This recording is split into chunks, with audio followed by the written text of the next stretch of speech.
Good morning, wherever you might be. Good afternoon, or how are you doing? Trust that you're well. Today, I'm coming back with another update about some of the happenings in the global world that are affecting the global system that we live under. Today, I wanted to tie three different events that are taking place globally, and but the main focus is the root cause of the poverty among Africans globally, both continental and the diaspora Africans. And I'm going to tie the root cause of the poverty to three events that happened last week. There were major protests going on in France. There were major protests happening in Kenya. The protests weren't very big in Kenya, but it was a very important day because it's the day they call Saba Saba, or 7/7, which is July 7th, marking the major protest that turned the tide in opposition politics in Kenya in 1993, July 7th, 1993. And then some of the crises that's happening in Haiti. All those things are happening so far apart, but yet the root cause, in my opinion, is the same. And this also is tied to the country where I currently live in the US. All of them are tied together. So three things based on my experience in the US, and that's what I'm going to talk about. So first, I'm going to talk about something that happened in Haiti. In Haiti, in 1791, at that time, Haiti was the most profitable island in the world. It produced a lot of coffee, produced a lot of sugar, was colonized by France, and Britain was so afraid that if the profitable trend continues, that France would overtake the Britain as a superpower. This was the height of slavery. And so that's one. So in order to do that, Britain decided to outlaw slavery to keep the French from getting the free supply of labor they were getting from Africa. It wasn't because they were moral, it was just a political move, tactical move by the British. So they outlawed slavery. They stationed ships in the high seas to make sure that they captured any ship that was trafficking in African bodies and the like. So that's that. So because of those challenges, there are predominantly black people who are working in the slaves, because you had absentee landlords in Haiti at that time. Most of the people who own most of the land were just land barons who are in France, and they just had their overseers and their managers managing the farm. So they didn't have a lot of French people themselves, but they did have a lot of mulattoes, people who are mixed blood. And in 1791, there was a revolution that broke out, and people of African descent, mainly the black Haitians, decided to rebel, led by Toussaint Louverture. The revolution would get bigger, other people would join in. But the biggest problem that they had to face with in Haiti is the division between the Haitians themselves. There was light-skinned Haitians, the black Haitians, and the mixed Haitians. They call mulattoes, and they were divided according to how much blood you have, black blood you have in you. So if you're half white and half black, or you had a quarter, and then those parents have, your parents married a white person, then you only have a quarter black blood, you'll be a quadroon. So quarter means a quarter black blood. So again, being very, very defined by blackness. Blackness had defined how much status you have in the society, or how much oppression you're going to experience. It depends. Yeah, obviously you're black, you don't have any power. You are at the bottom of the totem pole, and the more white blood you have, then the closer you are to power. So these differences would rock and would prolong the revolution in Haiti, because the Maroons, the mulattoes would change their allegiances. When they thought the French are going to win, they'll support the French. When they thought the Africans, Haitians were going to win, then the black Haitians were going to win, rather, they would switch their allegiance. So it was a very, very complex revolution, just like most other revolutions are. But in the end, they did manage to defeat the French, which was, those were the days of Napoleon in 1803, moving into 1804. And the country became independent in January 1st, 1804. But it was still a very, very divided country. So divided that at one point, the country will be divided in two, where you have the North Haiti and the South Haiti. And some of the leaders who are very, very prominent in the struggle for liberation of Haiti were, as I said, Toussaint Louverture, Dessalines, Christophe, Jean-Pierre Boyer. All those people are very, very prominent in the struggle and would eventually end up being leaders, some of them, like Dessalines. Dessalines was uneducated, which is what is of great interest to me, because some of these people who didn't have any formal education, but they were very, very smart in terms of military intelligence. So they did defeat France, Germany, and Britain. All those three countries were defeated, and finally in 1804 the country became independent. So what happened to Haiti determined that Africans will be poor for 500 years plus. It will be very, very difficult to get out of this, the trap they were set. And this is what happened. In 1825, about 21 years after the country Haiti became independent, the president realized that the revolution of the Haitians had been sabotaged by the Western powers because they refused to recognize it. So the country could no longer trade or sell its product to other people. You know, they were growing coffee, they were producing a lot of sugar. And so but they could not get it to the market. They were just coming out of the revolution, so they are trying to formalize themselves as a new country. So then they have all these challenges. And the trap that the West created for Haiti is to refuse to recognize it and refuse to trade with it. So finally, the president at that time was Jean-Pierre Boyer, realized that there is no way Haiti is going to survive as a country without being recognized by the West. And the West, by this time, had reorganized themselves. They were much stronger. You know, Haiti became independent during the times of Napoleon. So Napoleon was finally defeated at the Battle of Waterloo, and now you have a new system in government, system of government in France. So by that time, they had reorganized themselves and were much stronger.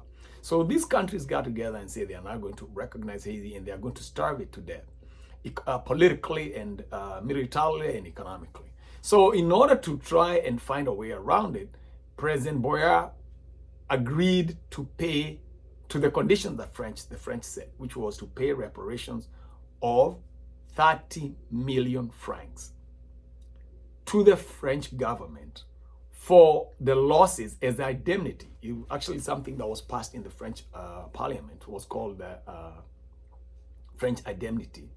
And the idea was the French wanted to get paid for all the losses. The slaves, the enslaved Africans who are in Haiti who freed themselves, that was considered as assets for the French people, that they need to be compensated for their loss. Any money, whether they build roads, buildings, administrative offices, whatever they had whether they had put, whatever kind of investment they had made there, they wanted all that money back. Okay, but the Africans were not going to get anything back for all the labor. That's their business, and that's the game that's being played to this day. So what happened is that the French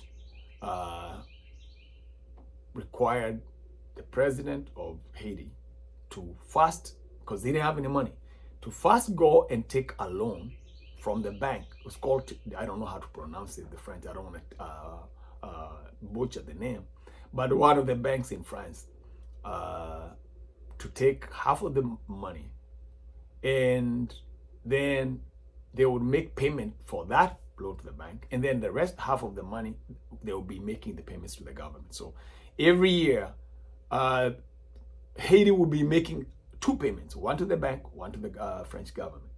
And that loan took a long time, as we'll find out, to pay back.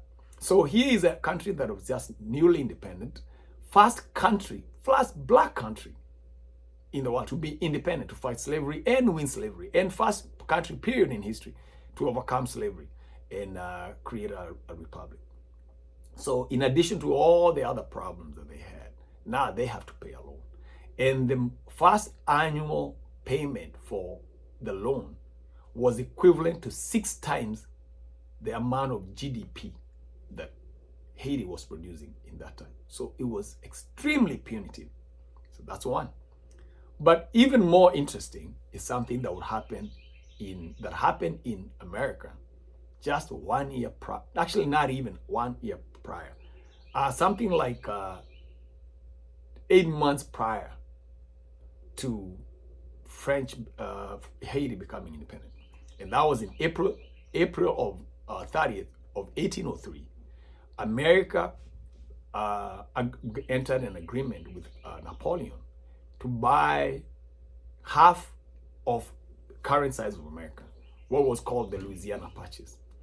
And President Thomas Jefferson paid $15 million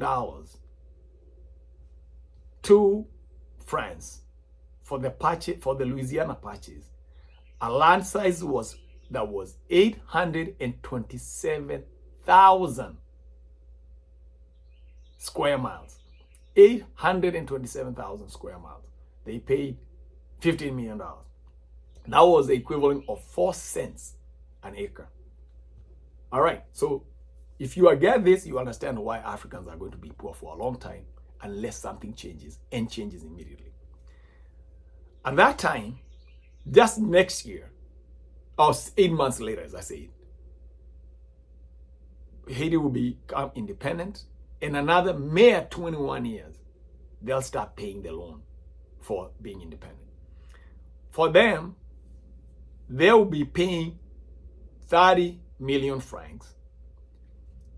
Yet, America had just 21 years before, 22 years before, America had just bought 825,000 square miles for $15 million.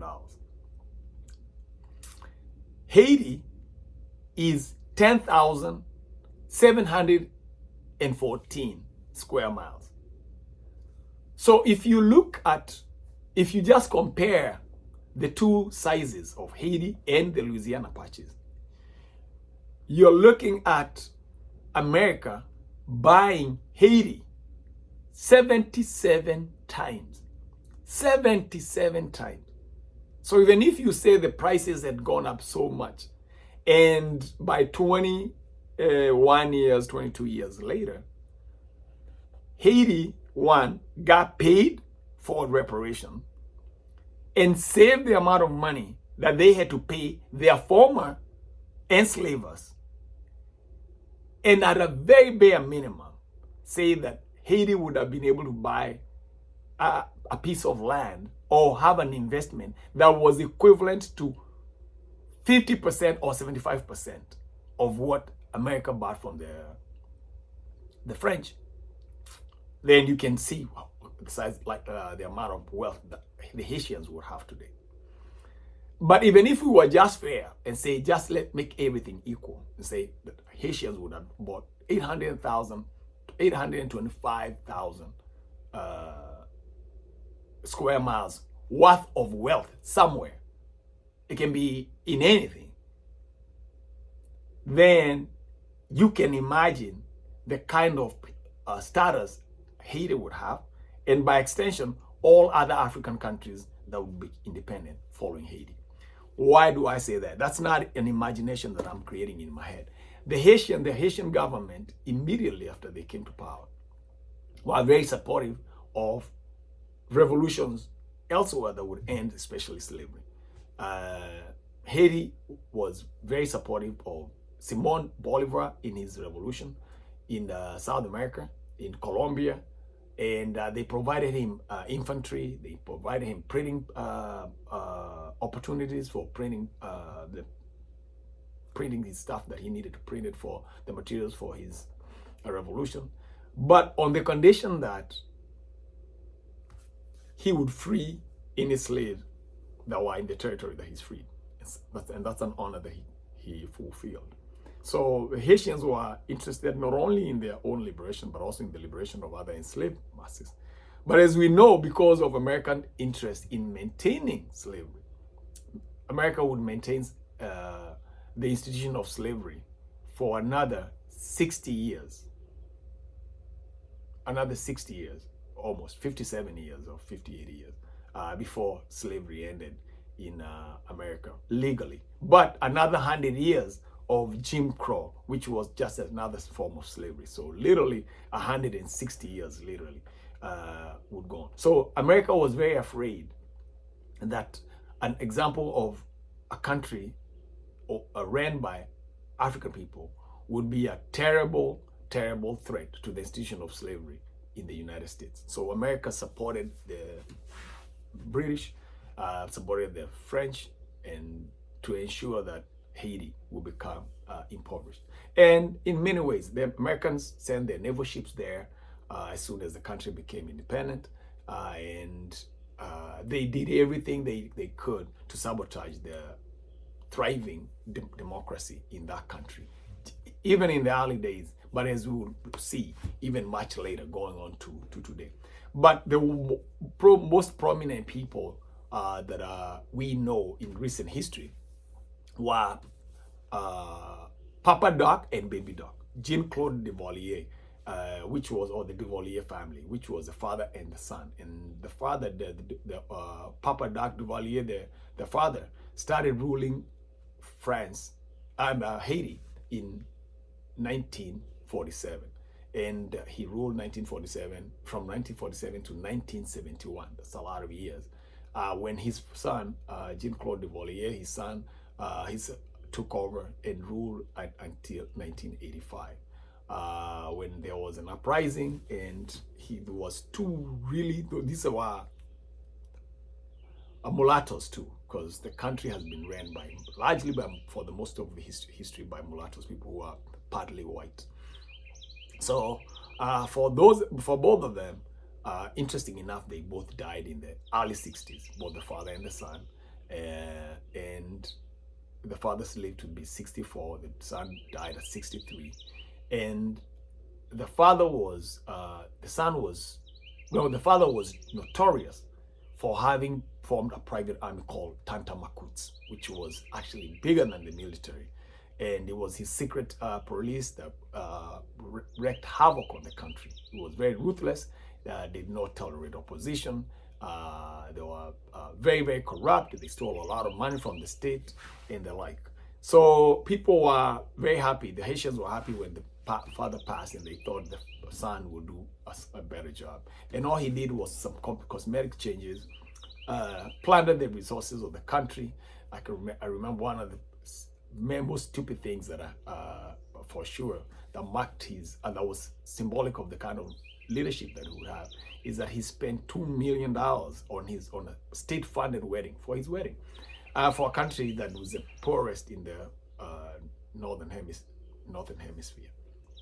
So that's what happened. So on the end, in 1985, there was an uprising, and people rose. People are tired of the kind of corruption that Haiti was facing, and Jean-Claude Duvalier escaped and went to France. When he went to France, which is where he had stashed a lot of the money he had stolen, and that's where he lived until he almost died. When he came back later, I think in 2011 or 2012, was indicted, and soon after he died from a heart attack,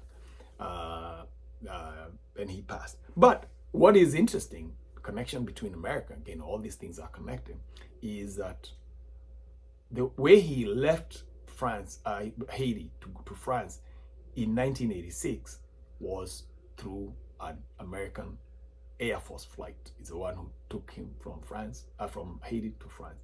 Why is America being involved in transporting dictators from who should be facing justice, if at all this America presents itself as a beacon of freedom and the like? What's wrong with the Haitians having freedom as well that America is purporting to perpetrate? So that's what happened. When the Duvalier started, that ended that era in '86. Now, a different era started. Haitians were more hopeful. There were going to be elections, and people are very, very politically engaged, as well, Haitians have been for a while. But it was an era of high expectations. But there were a lot of still struggles with them as America started to meddle in the business of the Haitian country. And there was, for example, problems of rice wars with Haiti. America wanted to export their rice there, and they wanted to sabotage the local rice industry so they can buy rice from the U.S. So America has always tried to look at some of these surrounding countries as client states, that will support the power of America by buying goods from there, and America infiltrating their political process so that they have stooges, people who are very friendly to the American government and mostly American businesses. So that's one of the challenges of that era. But in the end, there was a person who was elected and that caused the most hope, especially among Black Haitians. And his name was Jean Aristide. And he was a former priest, so people thought that he would be very, very thoughtful and effective in dealing and helping with the low-income people. But he was overthrown. He had to flee to America, and Bill Clinton had to help him get in power.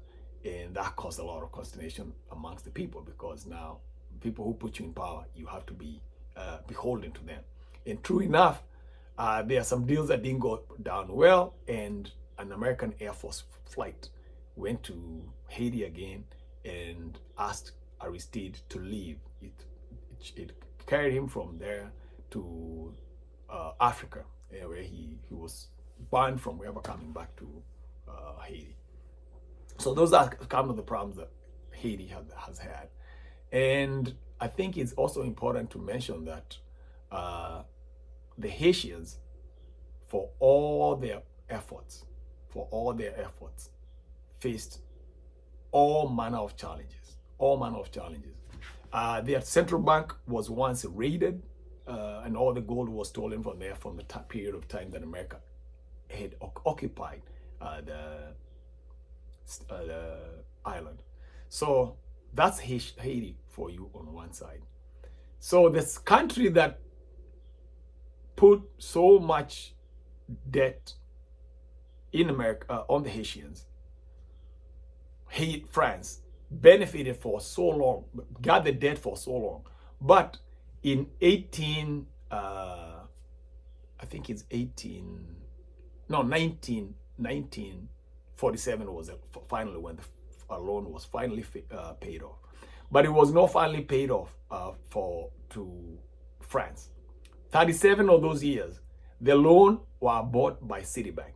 And so the Haitians were paying Citibank the loan, the last part of the loan, to indemnify the French. So people who had bank accounts or shares of Citibank, as well as those who had shares in the French bank, were making money from the suffering of the Haitians. Now, fast forward to now, the country is so poor that if a lot of people are trying to leave. So much so that the gangs have occupied large sections of the capital city, Port-au-Prince. And they are so bold that they had occupied the oil refinery in Haiti for 6 weeks. For 6 weeks, nobody could get oil because the gangs were controlling, had occupied the oil refinery. And the reason why that's happening is because Haiti has an arms embargo. So the government cannot really buy strong arms or certain types of arms. But the gangs are having military type weapons. So the police cannot be able to fight the gangs. And they are just taking over neighborhoods. So it's becoming a failed state for all intent and purposes. And that's part of the reason. The second part of the reason why is because the last President Moise, was killed and assassinated, and America was implicated in it. And the person who was appointed to be just a sitting acting president stayed in power so long without calling for elections that the legislators in parliament, all their terms expired, so they had to quit. So there's no functioning parliament, so no people can call for the elections, and the president just wants to continue staying in power. So there you have Haiti, the first jewel in the African liberation struggle, crushed to death by the same people who enslaved Africa. It's not possible for me to plant the kind of world that would have taken place had the Haitians been allowed to thrive, and if they'd been able to handle their business. They would have been a great example for African countries that would later be independent. Maybe they would have been independent a little bit earlier. African Americans in the US would have had a refuge and a place where they can escape, or they can plot to liberate themselves and form a functioning political system that would be fair and just to them. But that was not to happen. Now what we have is a poverty-stricken island in Haiti, poverty-stricken continent in Africa. The same template that was used in Haiti was the same template that was used in Africa. And in England as well. In England, when the enslaved people were liberated, when slavery ended, the government of England paid reparation to those plantation owners who had slaves, but they didn't compensate the slaves. And the bond that was taken out to compensate the farmers payments have been made, and it was not paid off until 2015. So if you've taken a flight, gone through England and paid any fees or bought merchandise from there, part of that money potentially went towards paying the bond that was taken out to pay to white farmers, but not pay the Africans who have been enslaved there. That's for England. Same thing happened in the US. Africans were promised 40 acres and a meal, and we know that didn't happen. The money that they had put in a common bank, the bank went under. Nobody got persecuted. Nobody nowhere, and so the blacks started again. African Americans started in the hole again. We know Jim Crow also followed, and it was not until 1964, starting from 1861 to 1964, when the Civil Rights Act was passed, that gave African Americans even a decent chance at integrating to the society. In Africa, same thing. In Kenya, for example, the Kenyans had to pay their former colonial masters to get their land back that the colonial masters didn't pay in the first place. Same thing happened in Zimbabwe and all over Africa. The story is the same. We don't even have time to talk about what the French have been doing to what they call Francophone countries in Africa. Those countries are in worse shackles because their money is literally controlled. Not there's any country that controls its money in Africa. All of it is controlled by the former colonial masters. They have an inordinate amount of control on their currency. So that's another problem. So that's part of the reason why you have Africans trying to migrate to other places like Europe, France, and in the West. Same thing with Haitians trying to find where the capital is, where the people can get decent life, different jobs. Because their forefathers were oppressed and did not get their fair share and were sabotaged in their effort to liberate themselves. So we talk about the protest in France. So the protests in France have been going on since, actually, 3 young people have been killed last month to this month. But the one that we know the most is Hazel Mazouk. And he's the one who caused the biggest protest. But right before that, he was the third one. The second one was a young man called Al-Hussein Kamara, who was black. He was black, a young man, and he was from an African. He just moved there not too long ago, and he was from Cameroon. Hazel Mazouk was from Morocco. Parents were from Moroccan and Algeria. They were both Muslims, but one was light-skinned. The black Cameroonian Al-Hussein Kamara, when he was killed, the police say that he tried to get away from them, and no charges were filed against the policeman who was involved in his case. Because unlike the US, in France, the policemen are not required by law to have their body cam. So they can say the body cam was not on and they arrested someone and somebody died, and that's still within the law. So that's what happened. But when this Hazel was shot, almost 14 days later, the protest broke out, and immediately after the protest broke out, they started on the 28th. On the 29th, the case for Kamara was changed, and the policeman was charged with manslaughter, voluntary manslaughter, and arrested. But that didn't happen until the second set of protests, and people started burning the shops and cars happened. I'm not saying that to say that it's good to burn cars or not, but I'm saying that to say that racism has existed for a long time, and black people everywhere seem to always get the shortest end of the stick. Now, there was a lot of complaint. Not only that time, but even previously, because the last major protest that happened was, I think, in 2014, when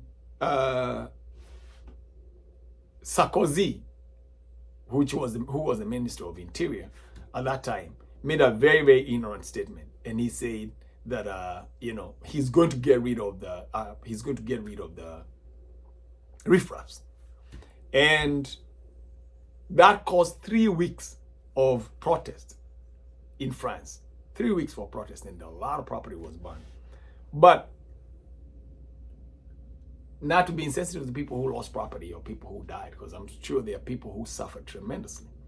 But we cannot expect certain people's suffering to elicit greater sympathy when other people's suffering is just considered as just acceptable. That cannot happen. That cannot happen. And it's not acceptable. And we're not going to live in this world if we are going to live with double standards like that. So as much as the property was burned, I don't know how much property would be equivalent to, for example, to 827,000 acres of square miles, for example, that we discussed earlier that if we say Haiti paid an equivalent money that was equivalent to the amount of money in reparation to the equivalent of money that America used to pay for the Louisiana purchase from the French, if we just use that as a standard, how much property do you think France would have to lose in order to have an equivalent loss as the Haitians lost?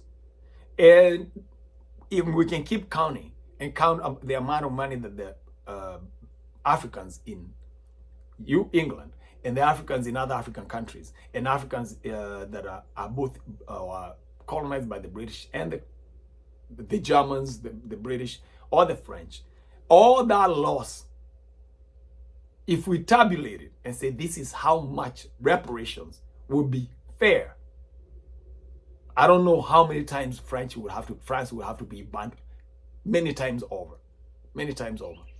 So if we are going to have a different world, then we need to have a fair world. And if you're going to have a fair world, it has to be fair for everyone. It can't be just fair for some people.